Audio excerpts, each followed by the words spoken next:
Hello, who's ever watching on YouTube. My name is Lewis, and I just kind of wanted to show everybody that building a home theater on the cheap is definitely possible. So, here is my home theater setup.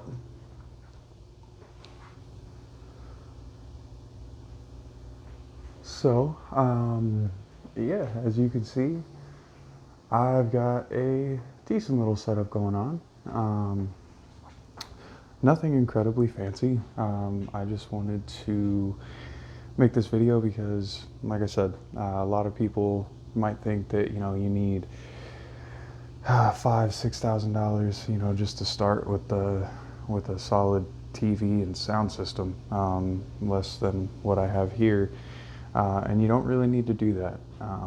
So just to go straight off the rip, this right here is the Hisense 8HG newer TV for 2020. I got this for $700 at Best Buy. It was on sale. But by the time somebody's watching this, who knows, maybe that's just the regular price. Very solid TV. It's got quantum dot technology. It's 65 inch, and it's not anything crazy. It's not OLED. It's not QLED from Samsung or anything like that, but very, very solid TV. And like I said, budget TV works incredibly well. Moving to the sound, what I have here is the Vizio soundbar. I don't know exactly what it's called, or what the model number is of it, but it's the 5.1.2. So it does have Dolby Atmos right up in here. They fire upwards towards the ceilings, and it's supposed to bounce back down at you and give you that Atmos kind of sound, right? But for me, I actually have really tall ceilings. I'm 6'2", and the ceilings, I'd imagine, are probably like, I don't even know, 8-9 feet tall. So yeah, those really suck, and I have the fan there, so it can't really bounce off with unobstructed and come straight back down at me. But the cool thing, if you're in a situation like mine, about this soundbar setup, is that even though you don't get the full Atmos sound, exactly what it was supposed to sound like with the height and everything like that, you can still, it still decodes the Atmos audio, right? So you're getting something much better than, in my opinion, much better than just a standard 5.1. 5.1s are great, but you can do a lot better, and that's Dolby Atmos, and I'm doing a lot of 4K in here. This is my media cabinet with all of my media on it. I'm doing a lot of 4K in here, so that they almost all come with the Dolby Atmos on them. And so this right here is actually $400. 425, 450, give or take. And like I said, with the TV, depending on when you watch this, could be cheaper. So you get the sound bar, you get the 2 surrounds, and then the subwoofers back here behind my couch. So then I'm working with the Xbox One S, soon to be upgraded when the new tech comes out. I'm going to move to the Xbox Series X, but depending on what you want to go with, if you want to go with the 4K player solely, you could find a good one of those for close to $200. You don't have to spend the full, what'll probably be $500 for a Series X when it comes out. And if you wanted to get a game console, it'd be a last-gen game console, but you could still play games on it. You can probably get the One S here soon for about $300. So then moving over to the seating, this right here is a couch that I got from actually my local, furniture store. They have a discount section. So what they do is, they'll take in things that were dinged or dented, or, just overall stuff they couldn't really sell, or resell. And they sell them at a discounted price. I actually got this for $400. Now, anybody who's probably been looking into full retail priced furniture, especially home theater seating, you know that is incredibly hard to find with something as plush as these seats here are. It's a suede. It's not like a leather or anything like that, but works perfectly fine. You can see there that they recline. They also rock.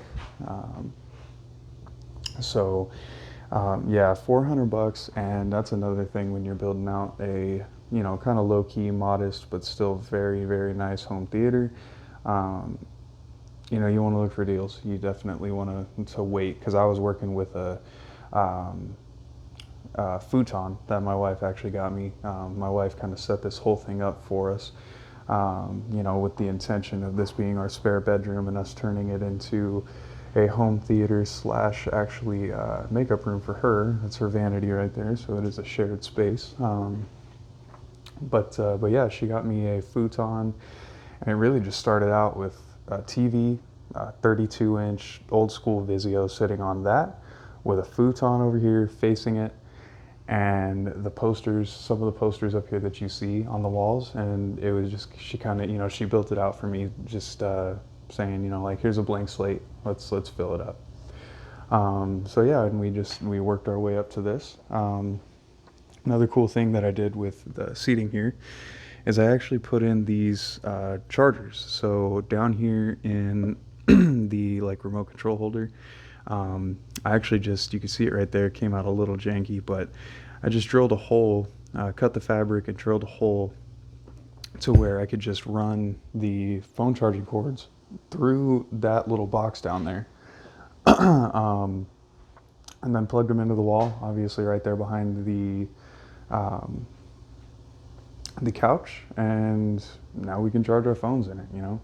Didn't have to pay probably $1,000 for something like that if it had it all built in, you know, $1,000 upwards of that for just a love seat, you know. And it's great for watching movies in here. Another cool thing is that you can find these little speaker mounts right here. Sometimes, you know, people would want, instead of having these dusty old things right here, some people would want to get like bookshelf speaker stands, and that's super cool too. It'll actually probably give you a more true sound having the speakers lower. But these little things right here, I just like the way they look a lot, and these I actually got on sale at Best Buy. You could probably get them even cheaper than I did, but I got them on sale at Best Buy for $17. You just got to be careful when you're buying them cheap, because sometimes they can be really cheap and kind of rattle on you when the sound really starts pumping. And then just, you know, real quick, some cool things about the home theater. Pretty much all the movies in here that you see the posters for, I have in my collection. That's just kind of fun stuff, except for that Halloween I don't have, and Hellfest I don't have. Another thing about the Hellfest, the Halloween, and the A Star Is Born little mini poster type things, these are actually the cards that they put in next to the show times in the box office little ticket booth. When you go up there and you see the show times, you see the little pictures up there. That's what those are. Me and my wife went to go see Hereditary, I think it was, and we asked the lady at the Regal ticket booth if she had anything that, you know, they were just going to throw away anyways. And she busted out a whole stack of these, and we just picked out the ones that we wanted. So that was really fun. Another cool thing, I live near Redlands, California, and there's a little record shop where they had these really cool, I don't know if you can really call them posters. They're more, you know, they fit in 8x10 frames, so they're kind of 8x10 things, but they're kind of like movie memorabilia or set, kind of mock set pictures, promo stuff. That's from the 2018 Halloween, obviously A Star Is Born, Bradley Cooper and Lady Gaga.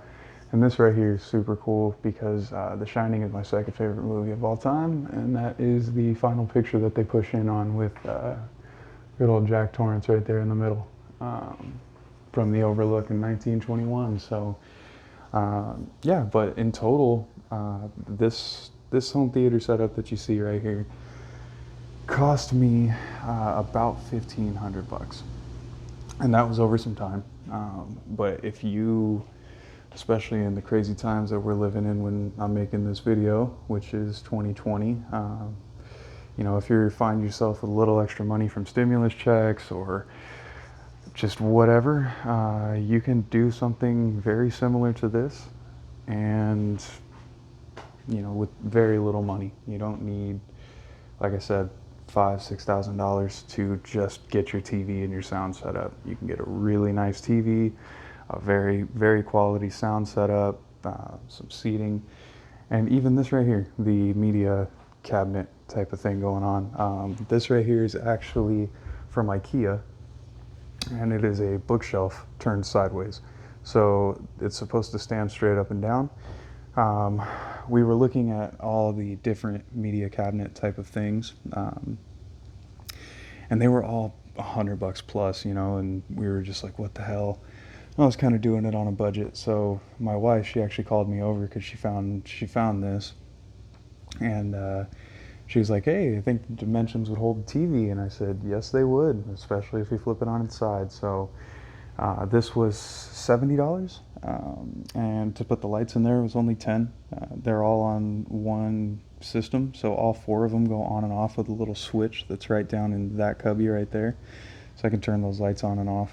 I usually just keep them on though. I like the way it looks when it's just kind of always on.